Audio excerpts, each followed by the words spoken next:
Okay, so hi everyone. So welcome back to the second video of this series.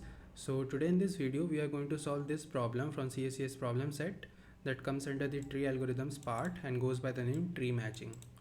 So let us start with the problem now. But before starting this video, if you are new to this channel and have not yet subscribed it, then I will suggest you to subscribe this channel. And as you can see that there is a lot of amazing content related to competitive programming is already present here, and I'm pretty sure that these videos will definitely be helpful in your interviews and upcoming contests, right?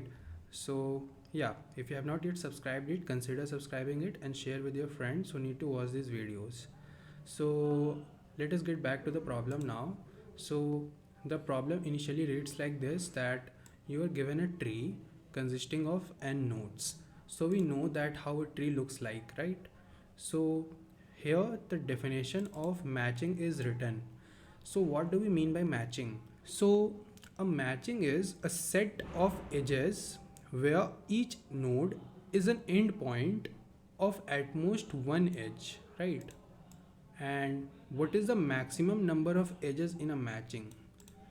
So here the definition of matching is written, and after that we have to print the maximum number of edges that can be present in a matching, right? So you can imagine this matching as something like a container in which some edges are present, that is a set of edges. So we have to find the maximum number of edges that can be present in such a container. So let us read further now. So in the input you will be given an integer n which will represent the total number of nodes, that is the total number of nodes present in the tree initially, right? And these nodes are numbered in one based, that is from 1 to n. So I think everything is okay till now. Then there are n minus 1 lines describing the edges, and each line contains two integers a and b, that is there is an edge between the nodes a and b. So using this input the tree will be constructed, right? So in the output we just have to print the maximum number of pairs, that is the maximum number of edges that can be present in the matching. So these are the constraints here, in which n value can go up till 2 into 10 to the power 5 and the value of a and b can go up till n, right? So this is the input given here and this is the expected output, and this input is quite a smaller one. So as you can see that for this input the output is 2, right? And why it is 2? Because the matching here for which the output is 2 consists of two edges. So this is our first edge between the nodes 1 and 2, and this is the second edge between the nodes 3 and 4. So that's why the output is 2, and this is the maximum that we can get from this input.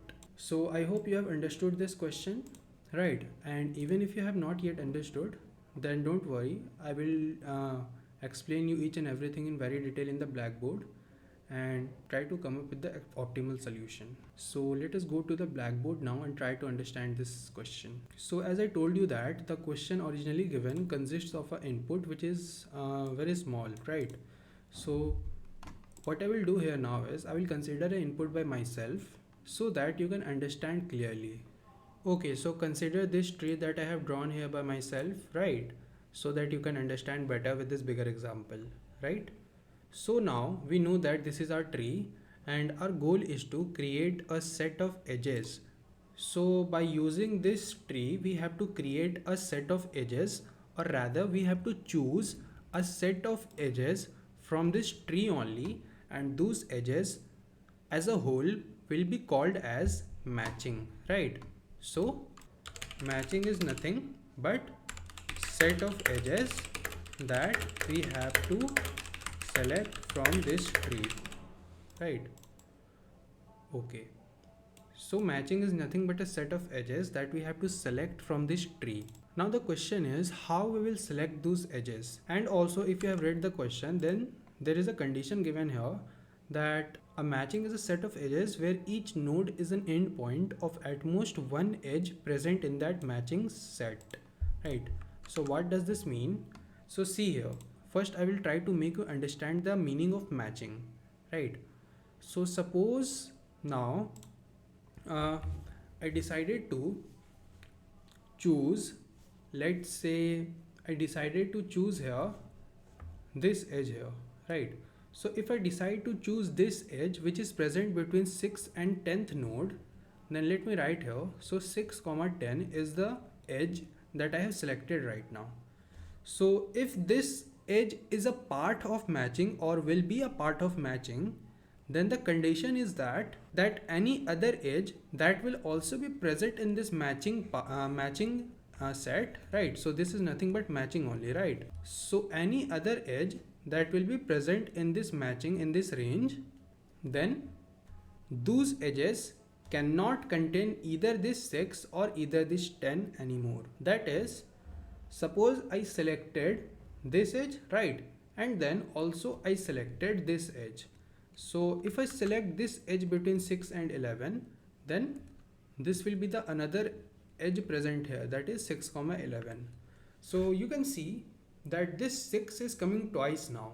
That is, in this matching set, this 6 is present, that is this 6th node is present as an endpoint of more than one edge here, right? So this 6 now is present in this matching set in as an endpoint of more than one edge, which is wrong, and this cannot happen. So that's why we cannot select this edge. We can select this edge 6, 11 only and only if we have not selected this 6, 10 before, right? So that's why we will not select this. So that's why let me erase it here.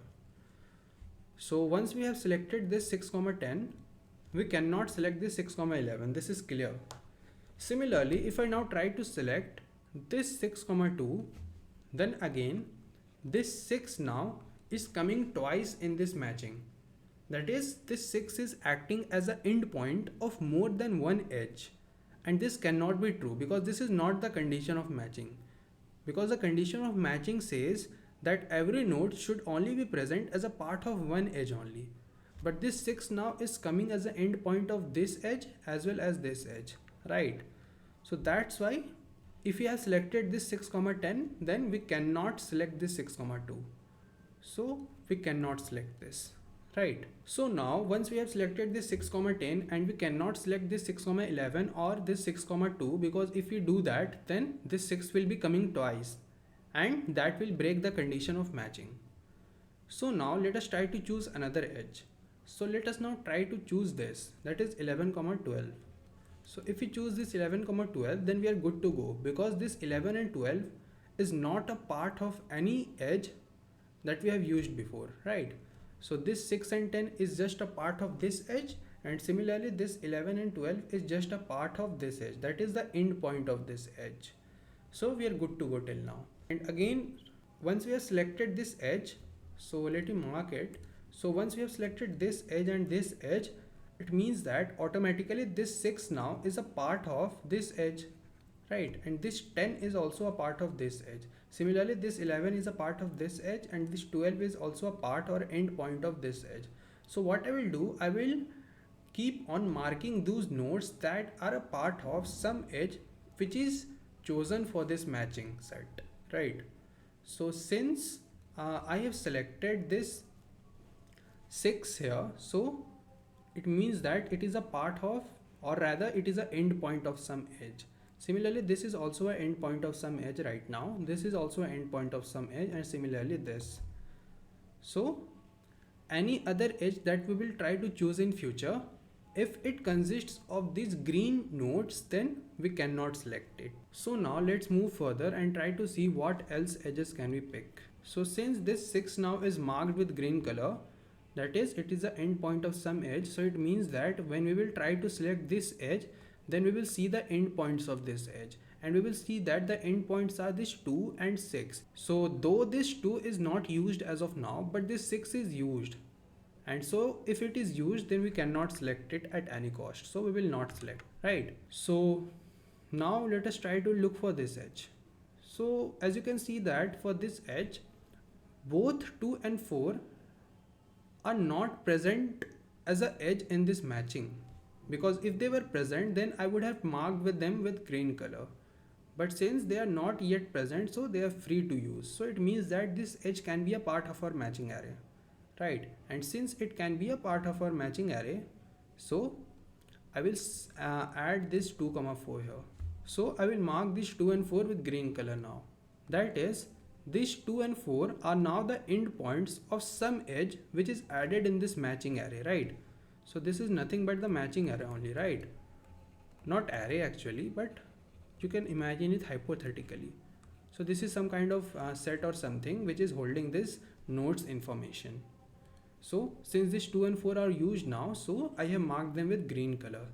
So now in the future, if we try to choose some edge, and in that edge the endpoints include such a node which has been marked with green color, then we cannot select that edge. So this is the core logic. So now if we try to select this edge here, 2, 5, then we will see that this 2 is marked with green color, but this 5 is not. So even if one of the endpoint is marked with green color, so it means that it is already a part of some edge in this matching set, so we will not select it, right? And now we will now try to see other edges. So let's try to see if we can choose this. So now again, this is 1 comma 2, and in this 2 is the endpoint or one of the endpoints which is marked with green color, that is visited. So we cannot select this edge also, so we will not select it. Now we will try to look for this edge. So as you can see that this edge consists of the endpoints as 1 and 3, and both of these 1 and 3 are not yet present in this matching set, because if they were present then they would have been marked visited, but as of now they both are unvisited. So what I will do, so I will add them in our matching answer, right? So let me write it here, there is no problem in writing it here. So I will add it to our answer.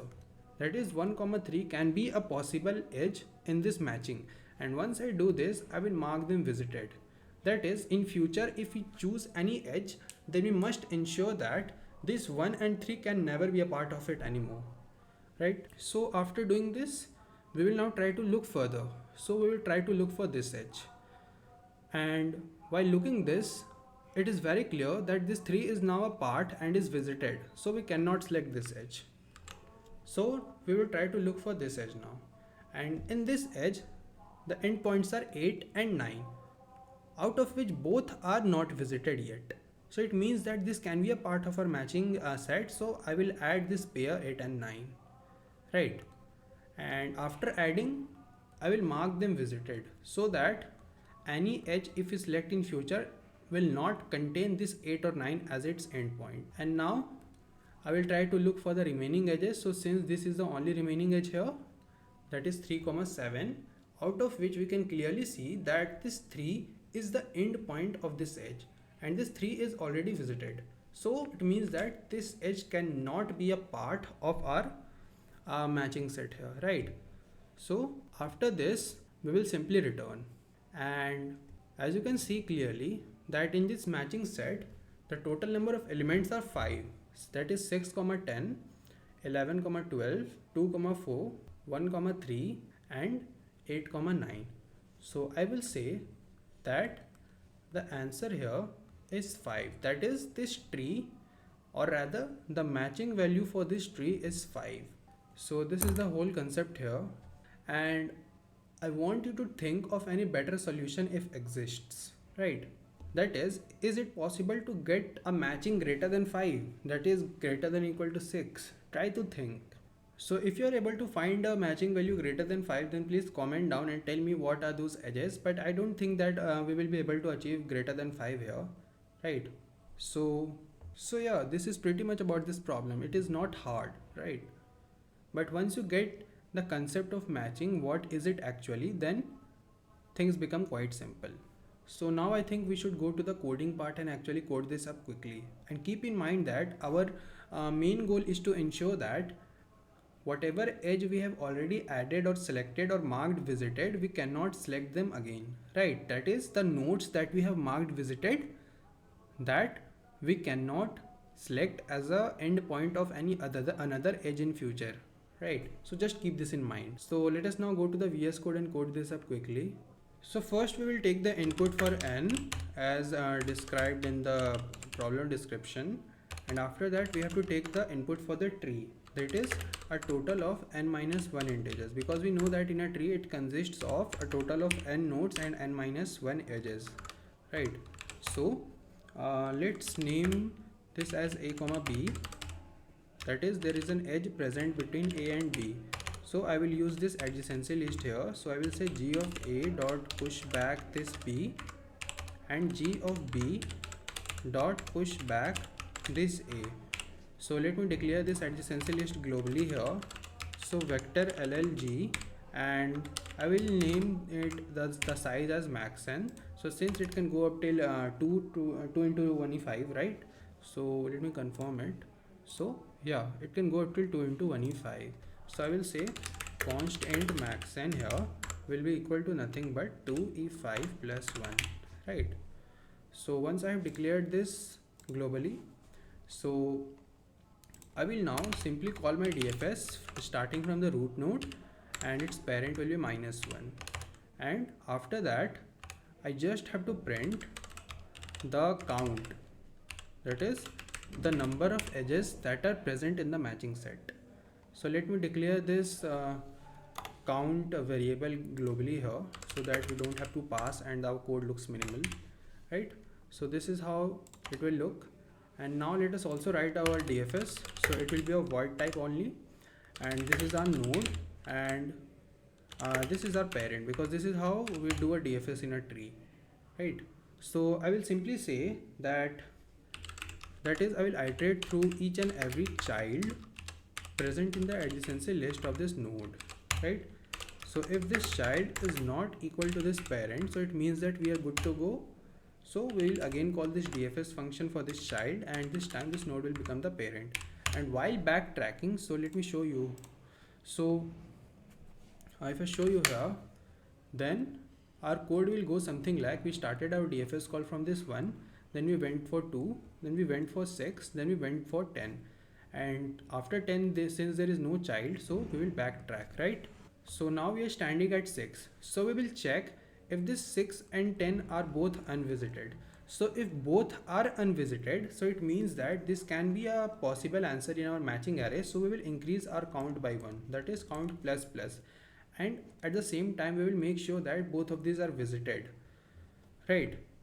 So that when next time for this child here, we'll try to see if this can be a possible answer or not. So we will see that the 6 is marked as visited. So there is no purpose of dealing with this edge anymore. So then we will skip that part and we will move forward, right? So that's why I will simply check that if this node here as well as the child here, that is the C, are both visited. So if both of these are visited, but what I want both of them to be not visited, right?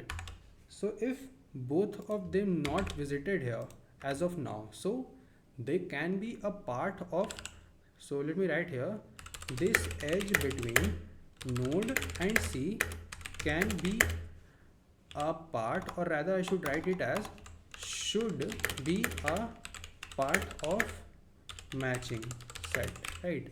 So that's why I will increase the counter by 1, right? And at the same time I will mark this node as well as this child equal to visited. So let me declare this visited array globally here. So let me write it as long only. So visited like this, and initially each and every element is unvisited, that is 0. So by doing this, our count value will increase by 1 and both of these will be marked as visited. This 11 will call our DFS function to this 12, and this 12 will backtrack and we will again be present at 11, and then we will see that both these 11, that is the node, and this child N and C are both unvisited. So again the counter value will get increased by 1, so it will get equal to 2, and then both will be marked as visited, and the same thing will be performed for the whole tree here.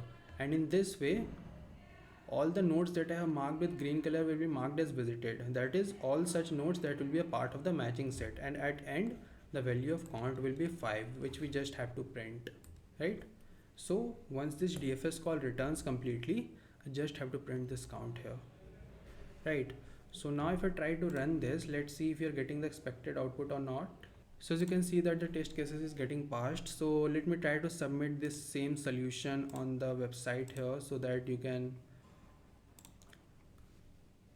So this is the solution that I have just written. Let's see if it gets submitted or not. So as you can see that the whole solution is accepted now and we are completely correct, right? And this is the code that we just wrote, right? We just used a single DFS, and in that DFS I just told you that while backtracking we are just checking that if the node on which we are currently standing and the child below it are both not visited. So if they are not visited, so it means that this edge should be a part of the matching set, that is count plus plus, and then we are just marking both the endpoints of this edge as visited, so that next time when we are selecting the edge, then this node and C will not be a part of it anymore. And simply at last we are just printing this count here. So thank you so much for watching this video. Thank you.